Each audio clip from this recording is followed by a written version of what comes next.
धुर्मुस र माग्ने बुढा, सहकार्य टुट्यो तर आत्मीयता टुटेन। हाँस्य टेलिश्रृङ्खला मेरी बासैबाट माग्ने बुढाका रूपमा चिनिएका हुन् केदार घिमिरे। उक्त टेलिश्रृङ्खलामा सीताराम कट्टेल अर्थात् धुर्मुससित उनको जोडी खुबै जमेको थियो। मानिसहरूले उनीहरूलाई भावी महजोडीको रूपमा हेर्न चाहेका थिए, तर अहिले उनीहरू अलग अलग छन्।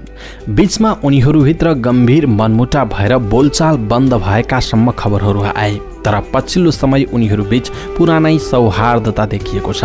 हामीले धुर्मुससँग उनीसँगको सहयात्रालाई पुनः स्मरण गर्न आग्रह गर्यौं। केदारबारे धुर्मुसको भावना उनकै शब्दमा। त्यो पहिलो भेट 2059 सालको एक दिन म कीर्तिपुरमा सडक नाटक देखाउँदै थिएँ। परिवर्तन नेपाल नामक संस्थाले बनाएको आगो निभाऊ नामको सडक नाटकमा मेरो कमेडी रोल थियो। दर्शकहरूको भिडमा केदारजी पनि हुनुहुँदो रहेछ। त्यति बेला उहाँ HBC FM प्रोग्राम चलाउनुहुन्थ्यो। त्यही प्रोग्रामका लागि झलकमान गन्धर्वको इन्टरभ्यू लिन जाने क्रममा बाटोमा सडक नाटक भइरहेको देखेर भिडभित्र घुस्नु भएको रहेछ। मेरो प्रस्तुतिबाट मानिसहरू जोड जोडले हाँसिरहेका थिए। हास्य व्यङ्ग्यमा रुचि राख्ने उहाँ पनि मबाट प्रभावित हुनुभएछ, तर त्यहाँ हाम्रो कुराकानी भएन। जितुले मिलाइदिएको जोडी अर्थात् जितु नेपालले। त्यति बेला म RR कलेजमा इन्टर पढ्थेँ। कलाकारिता क्षेत्रमा अवसर खोजिरहेको थिएँ। यही सिलसिलामा मैले जितु नेपाल दाइलाई भेटेँ। उहाँले नेपाल टेलिभिजनमा गीताञ्जली कार्यक्रम चलाउनुहुन्थ्यो। त्यो कार्यक्रममा गीतको बीचबीचमा हास्य प्रस्तुतिहरू समावेश गरिन्थ्यो। जितु दाइले मेरो रुचि थाहा पाएपछि एउटा स्क्रिप्ट लेखेर ल्याउन भन्नुभएको थियो। एक दिन म स्क्रिप्ट बोकेर कमलादीमा रहेको आर्ट्स एन्ड कलिउड डान्स सेन्टरमा उहाँलाई भेट्न पुगेँ। उता केदारजी पनि स्क्रिप्ट बोकेर त्यहीँ आउनु भएको रहेछ। उहाँले मलाई देखेर चिन्नुभयो। तिमी अस्ति सडक नाटक गर्ने भाइ होइन? उहाँले सोध्नुभयो। मैले हो भने। खत्रै हँसाएको थियो उहाँले भन्नुभयो। कुरा गर्दै जाँदा उहाँले आफू सन्तोष पन्तको हिजो आजका कुरामा पनि फुटकर अभिनय गरिरहेको बताउनुभयो। हामी दुवैले एकसाथ जितु दाइलाई भेट्यौँ। दुवैको स्क्रिप्ट सरसरी हेरेपछि उहाँले भन्नुभयो, दुवैजना राम्रो लेख्दा रहेछौ, मिलेर एउटै स्क्रिप्ट लेखेर ल्याऊ न त। हामी दुवै खुसी भयौँ। त्यति बेला म कलाकारितामा कोही सहयात्री खोजिरहेको थिएँ। उहाँ पनि त्यस्तै अवस्थामा हुनुहुन्थ्यो।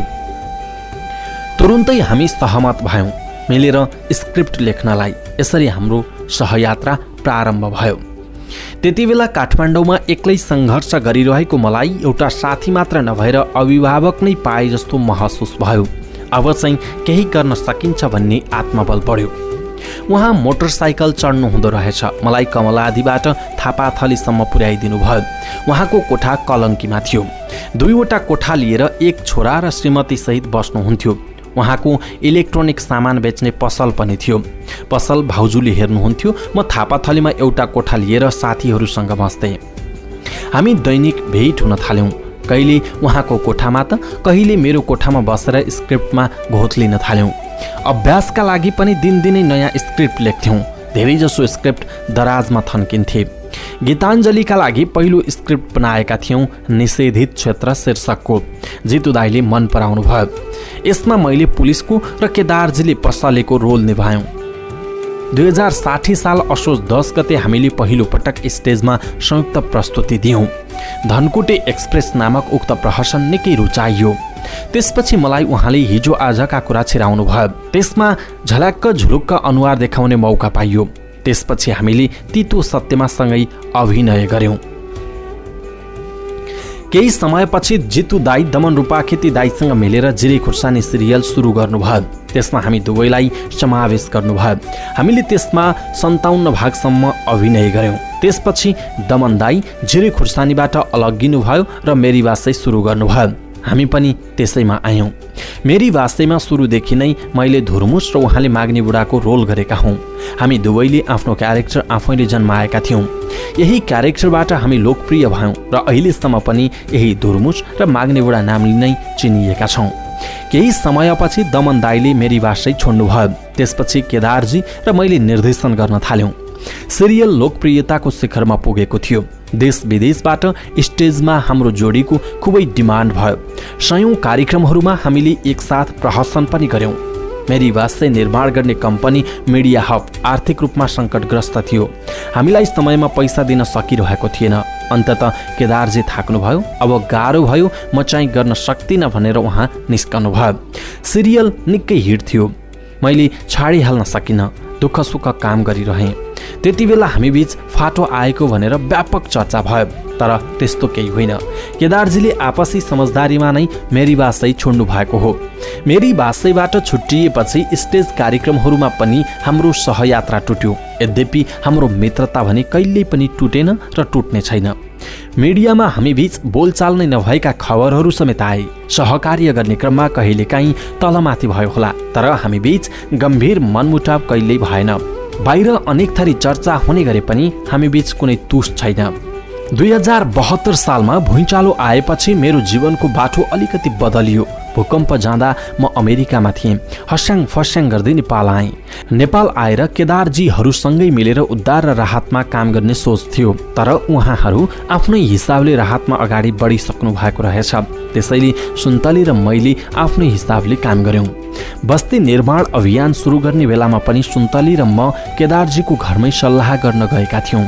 उहाँलाई पनि सहकार्यका लागि आग्रह गरेका थियौँ। तर स्वास्थ्य र विविध कारणले उहाँ हामीसँग हिँड्न सक्नु भएन। यद्यपि उहाँको नैतिक साथ, सहयोग र ढाडस सदैव रहिरहेको छ। हामी बीच अहिले पहिले जस्तो बाक्लो भेट त हुँदैन, तर जब भेट हुन्छ निकै आनन्दित महसुस गर्छौँ। दाजुभाइको जस्तो आत्मीय सम्बन्ध कायम छ। मलाई अझै पनि केदार दाई छन् है भनेर एक किसिमको सुरक्षा फिल हुन्छ। म के कुरा स्पष्ट छु भने केदार दाई नहुनु भएको भए आज यो स्थानमा हुने थिएन। कुनै बेला हाम्रो जोडीलाई भावी महजोडीको रूपमा हेर्नेहरू पनि थिए। हामी स्वयंले पनि त्यस्तो परिकल्पना नगरेको होइन, तर समयले हामीलाई अलग्यायो। दर्शकहरूले फेरि पनि हामीलाई एकसाथ हेर्न चाहनु भएको छ, घचघच्याइरहनु भएको छ। वास्तवमा मलाई पनि उहाँसँग काम गर्ने धित मरेको छैन, तर अब यो समयको हातमा छोडिदिएको छु। केदारजी म भन्दा 8 वर्ष जेठो हुनुहुन्छ। हामी बीच केही समानताहरू पनि छन्। पहिले हामी दुवै फोकिडहल थियौँ, अहिले दुवै मोटाएका छौँ। हामी दुवै पेटका रोगी थियौँ। औषधि बोकेर हिँड्ने गर्थेँ म। खाना खानु अघि औषधि खानु पर्थ्यो। आज हामी दुईको पुरानो फोटो हेर्दा म नोस्टाल्जियामा पुगेँ। एउटा रमाइलो कुराको याद आयो। टाउको सानो, कपाल पनि पातलो थियो उहाँको। उहाँ र मेरो दुवैको कोठामा पानीको निकै दुःख थियो। मलाई त्यति बेला निकै हाँसो उठ्थ्यो जब उहाँ जम्मा जम्मी 1 मग पानी लगेर टाउको नुहाएर निस्किनुहुन्थ्यो। केदारजी सुरुदेखि नै प्रतिभावान व्यक्ति हो। अहिले त झनै खारिनु भएको छ। मानिसहरूले माग्ने बुढाको क्यारेक्टरमा मात्रै चिने पनि उहाँ धेरै किसिमका क्यारेक्टर गर्न सक्नुहुन्छ। तामाङ र मधेसी क्यारेक्टर उहाँ परफेक्ट गर्नुहुन्छ। स्वभावको कुरा गर्ने हो भने केदारजी एकदम सफा हृदयको व्यक्ति हुनुहुन्छ। मनमा तुस पालेर बस्नुहुन्न। चित्त नबुझेको कुरा पाकपोक भनिहाल्नुहुन्छ। अर्को उहाँको स्वभाव भनेको कुनै निर्णय गरेपछि त्यसमा मरि मेटेर लाग्नुहुन्छ। हतपति डगमगाउनुहुन्न, साथै अति मेहनती पनि हुनुहुन्छ।